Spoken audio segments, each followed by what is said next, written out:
Bapak Ibu, saudara terkasih dalam Tuhan, bertemu kembali dalam renungan harian Klasis Semarang Timur. Dan bacaan kita hari ini diambil dari Yohanes 4 ayat 13 sampai ayat yang ke-15 yang demikian. Jawab Yesus kepadanya, "Barang siapa minum air ini, ia akan haus lagi. Tetapi barang siapa minum air yang akan kuberikan kepadanya, ia tidak akan haus untuk selama-lamanya. Sebaliknya, air yang akan kuberikan kepadanya akan menjadi mata air di dalam dirinya, yang terus-menerus memancar sampai kepada hidup yang kekal." Kata perempuan itu kepadanya, "Tuhan, berikanlah aku air itu, supaya aku tidak haus dan tidak usah datang lagi ke sini untuk menimba air." Amin. Berbahagialah setiap kita yang mendengarkan firman-Nya dan yang memeliharanya.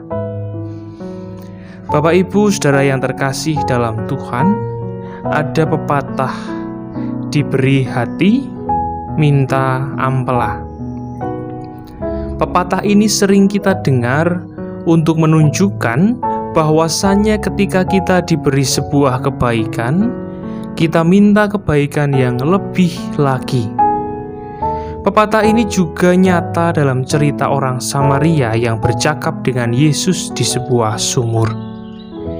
Secara sosial, perempuan itu adalah seorang perempuan dan ia janda, dan juga ia adalah seorang Samaria. Dan dalam pandangan orang Samaria, tabu sekali jika ada seorang Yahudi yang bercakap dengannya. Namun itulah yang dilakukan Yesus.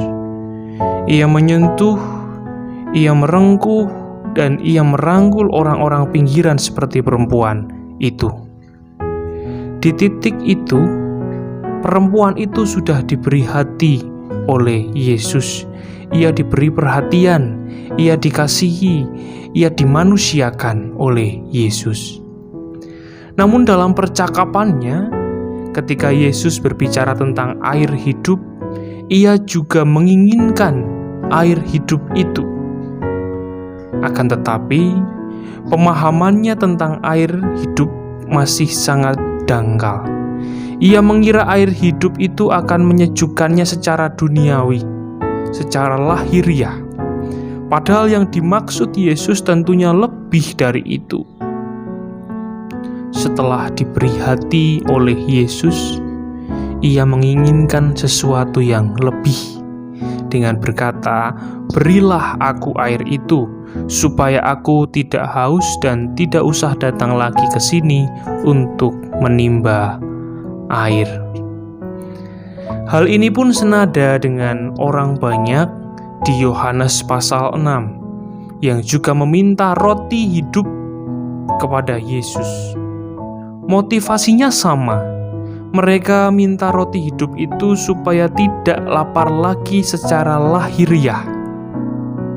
Di cerita sebelumnya, orang banyak yang meminta roti hidup itu sudah diberi makan dengan kenyang oleh Yesus. Dalam cerita, Yesus memberi makan 5.000 orang. Cerita-cerita seperti ini seringkali kita dengar. Orang sudah diberi hati namun tetap saja minta ampela. Gambaran itu pun juga masih kerap ada dalam diri kita. Kita sudah diberi keselamatan oleh Dia. Bahkan tidak hanya keselamatan, Ia juga memberi kita kedamaian, sukacita, dan lain sebagainya. Namun mengapa kita masih saja meminta dan meminta terus? Mungkin bukan hanya ampela yang kita minta, tapi juga yang lain-lainnya. Bapak Ibu saudara yang terkasih dalam Tuhan, memang sebagai manusia kita hanya bisa meminta kepadanya. Namun marilah kita coba dalam setiap doa kita bukan hanya ungkapan permintaan yang kita ajukan kepadanya, namun juga ungkapan syukur. Tuhan memberkati kita. Amin. Mari kita berdoa. Tuhan Allah Bapa kami yang bertahta dalam kerajaan surga, kami sungguh bersyukur atas limpah berkat-Mu.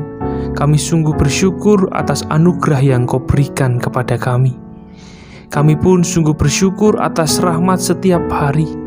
Kami pun juga bersyukur atas mukjizat setiap hari yang boleh kami rasakan. Terima kasih Tuhan atas apapun yang Kau berikan dalam hidup kami.